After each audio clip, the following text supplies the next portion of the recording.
You're listening to the Sports Cycle with Tim McKain, and today I have the pleasure of interviewing amateur MMA fighter. I'm not even gonna call him an amateur MMA fighter anymore. I'm gonna call him a mixed martial artist.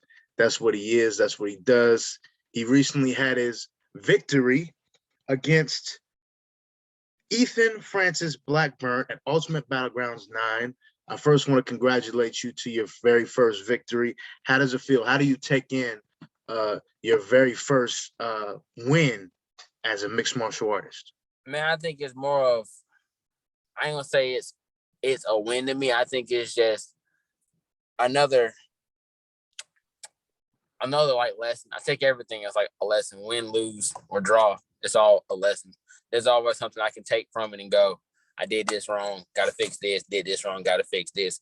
I mean, yeah, I beat him, but unless I can win, look at film and go flawless.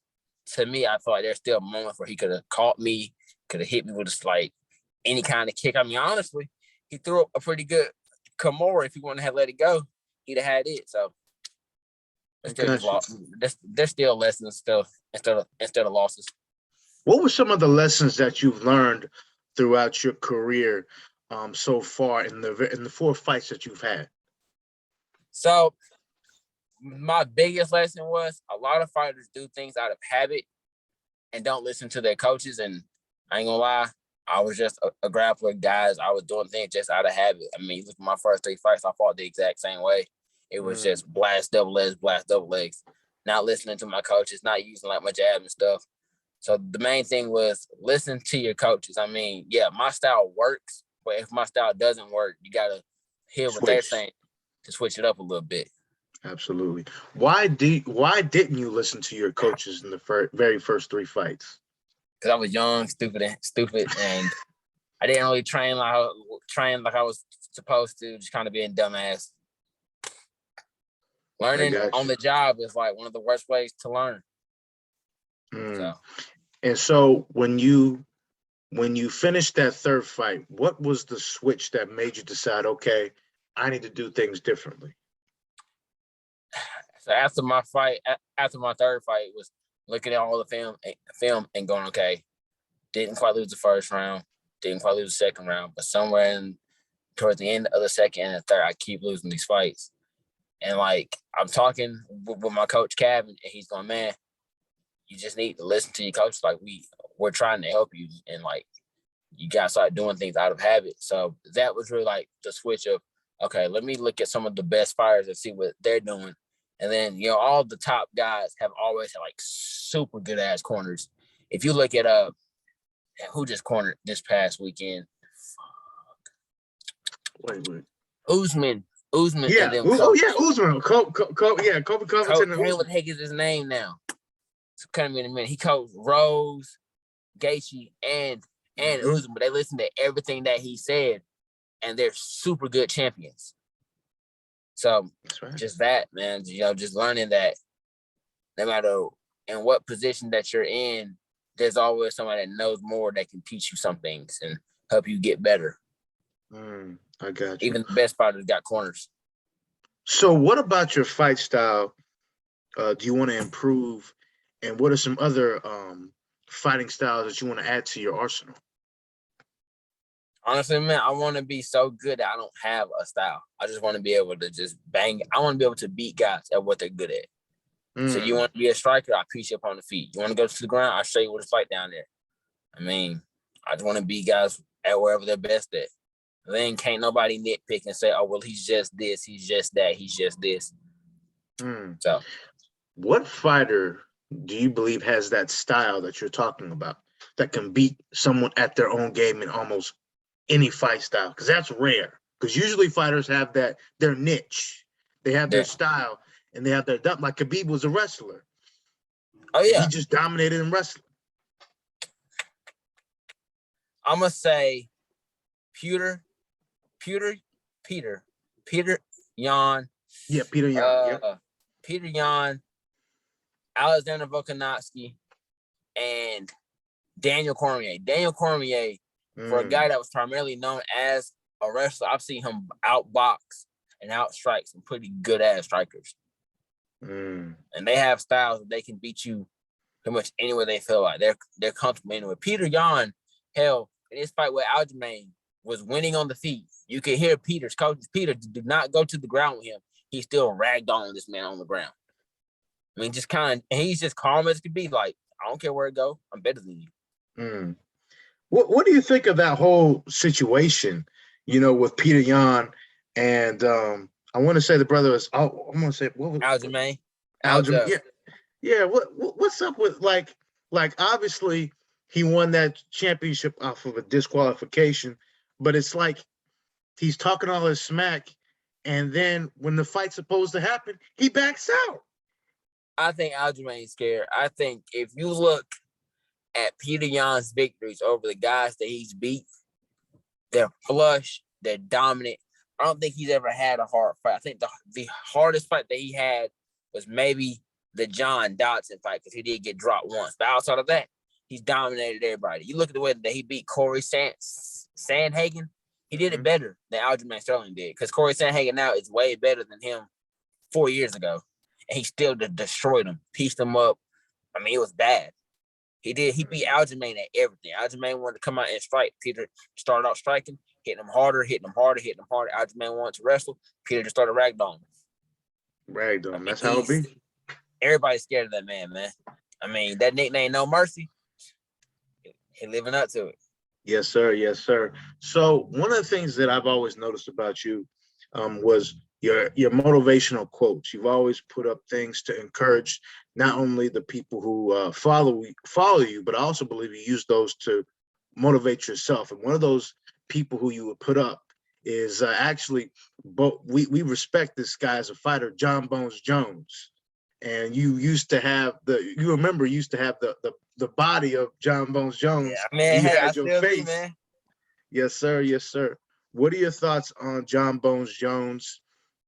His legacy, his influence to you as a fighter, as a fan. Yes, and has he impacted your style as well?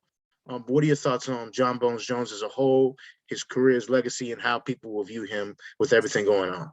So no bullshit. Like when I started really getting into watching MMA and really decided I wanted to do it, John Jones fought at UFC 100.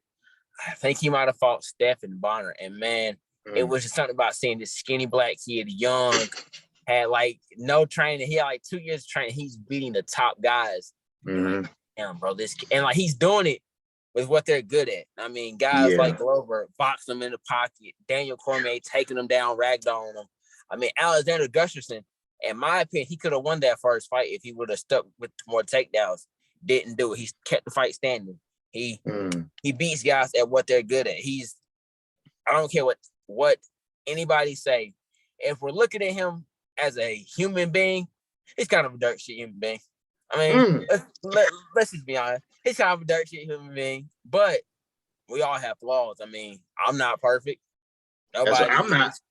Nobody is. Definitely not perfect. Like I wanted to sit here and say I'm not perfect. But if you want to be real and look at him as a martial artist, he's the best there ever is. His game is fluent.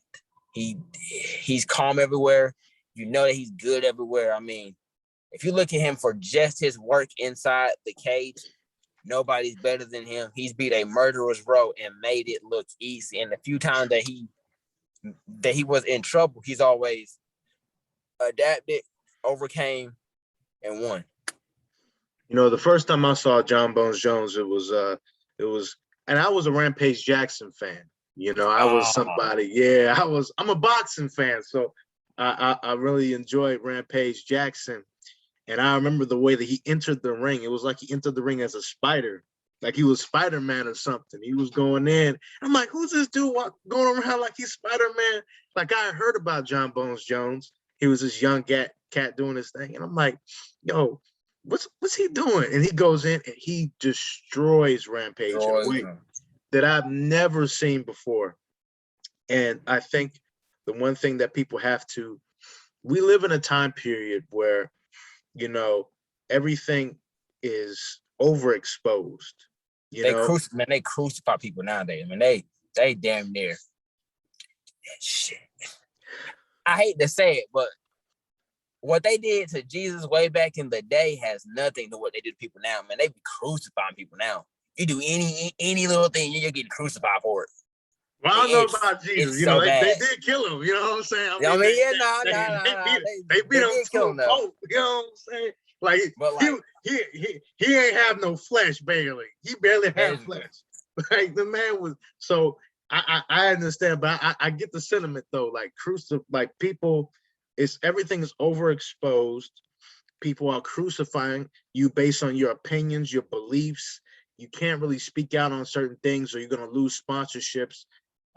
If you're an athlete, it's a very, very tough time to be on opposite issues. You probably, financially, let's be honest, it's probably better for you to speak more on the popular side than the other side if you want to, and so because of that, and it's weird too, because as the millennial generation, the Gen Z generation, we've always tried to be a group of people who are authentic.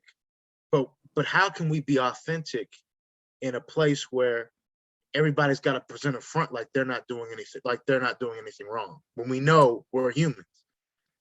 I think a lot of people now, man, I think they're scared just to be them. I think everybody wants to be sheep. Nobody wants to be wolves. They don't want to. It's crazy. It's crazy. So as an athlete, how do you maintain that wolf mindset in the octagon, outside the octagon, on social media? How do you keep yourself not going overboard on social media? Or if somebody will try to, they find out you're an MMA fighter, and they might want to test out your skills, in a public setting. How do you handle those situations? Man, the way I look at it is, I'm a big advocate for mental health. And in my opinion, I have the most confidence out of anybody that I've ever met. I don't care what anybody says. I mean, yeah, I lost 3 fights straight up. I will still constantly tell you I'm the best welterweight on this planet. I can beat anybody on any given day. I don't give a damn who it is. We can run it up right now in the middle of the streets. I can beat you. I can tell myself that I have confidence in that.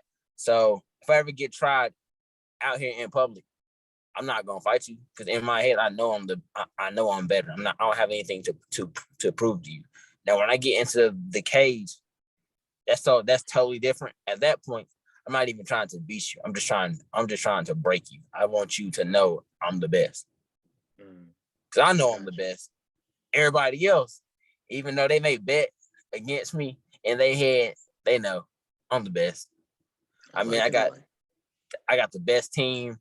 I got absolute killers, man. I mean, at Team Rock Albemarle and at Team Rock Southern Pines, we got killers, man. We got Isaiah Monroe, the featherweight king. I got Coach Zach, Ron, my homeboy Sawyer just fought. He dominated.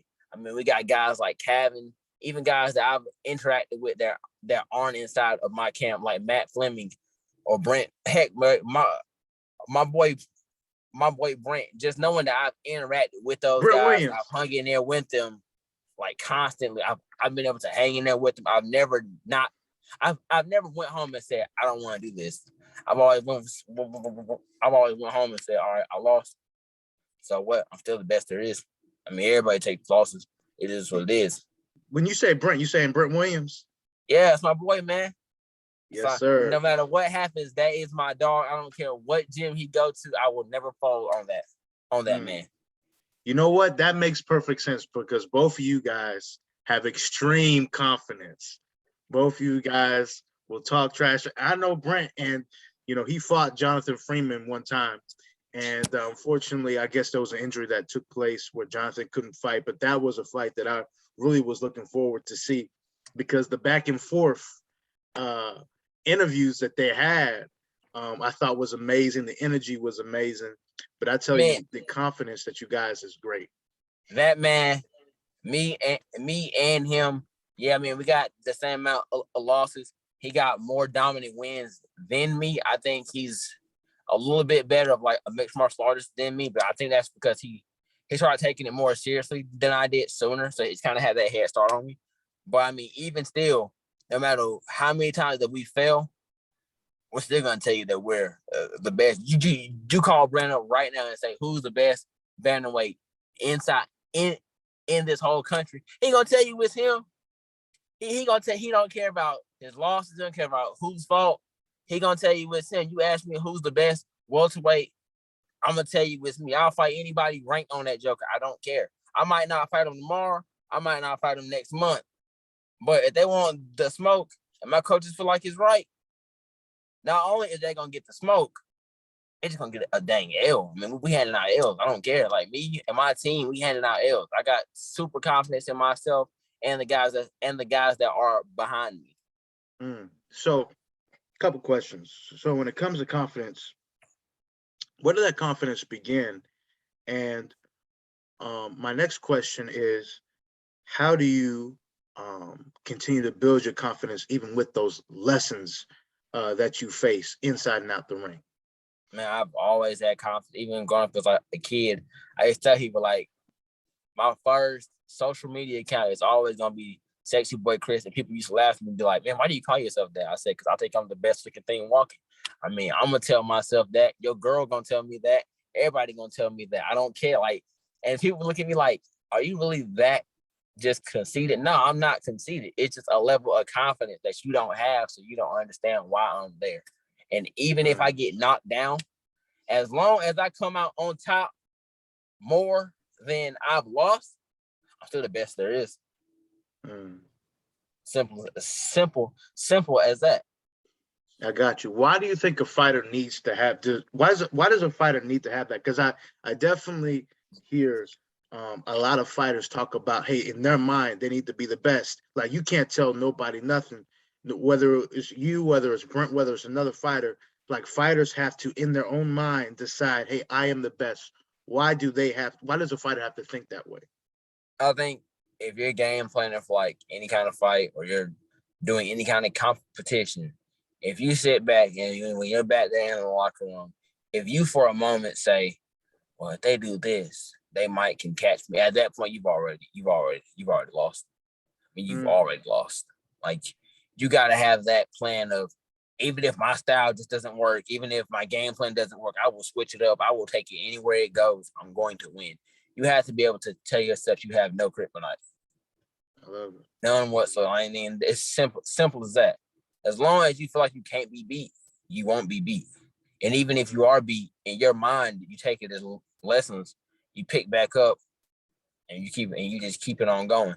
I think a lot of people, they try to take big steps like all at once, and they don't look at like the little things to get there.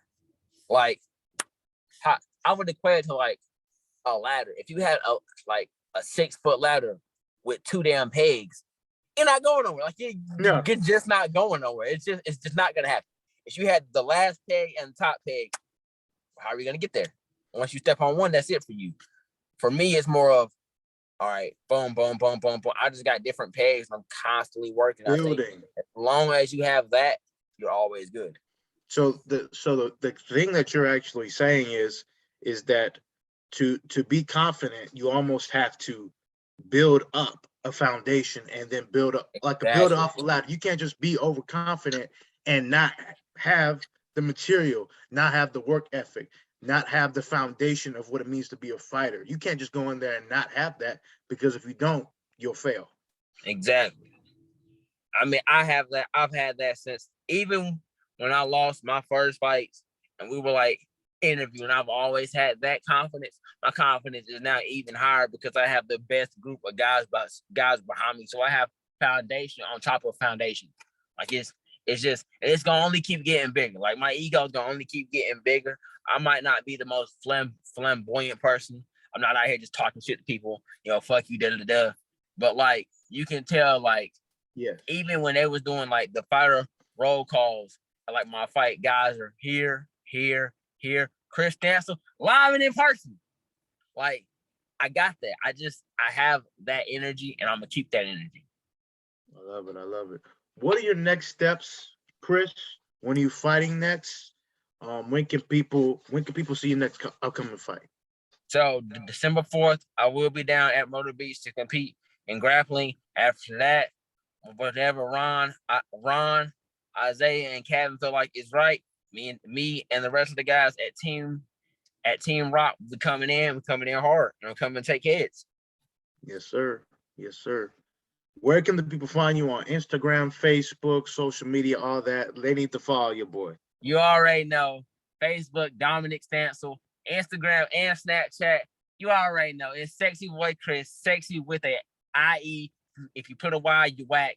Sexy Boy Chris, I'm the best thing out here. Hit me up and see me out. I'm be out here just taking straight up dubs from here on out. Yes, sir. Yes, sir. Thank you And very then if much, you want to Chris. come train, if you want to come train, Team Rock Albemarle or Team Rock Southern Pines, I'm there. Come in and get some good rounds in, man. Yes, sir. I might need some. I might need some myself, man. I gotta get in the gym. Hey, man, look, any Team Rock gym, it don't even have to be my gym. It could be Team Rock Harrisburg, it could be Team Rock Eaton, it could be Team Rock Fayetteville. And then them are the best gyms, period. Hands down, best gyms, period. I don't care where you go. That's bold. I would say Matrix. I would say Matrix MMA got something to say about that one too. Now, I like that one. I like it though. I like it, but I definitely think there's a lot of great gyms that are really showing up, and I think North Carolina, people are starting to see.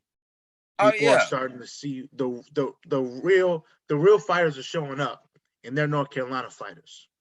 Oh yeah, I mean guys like Brian Battle, my coach Isaiah is up next. You got guys like Adley Lee Edwards, man. You got some killers coming out of this state, but I mean, all of them, they good.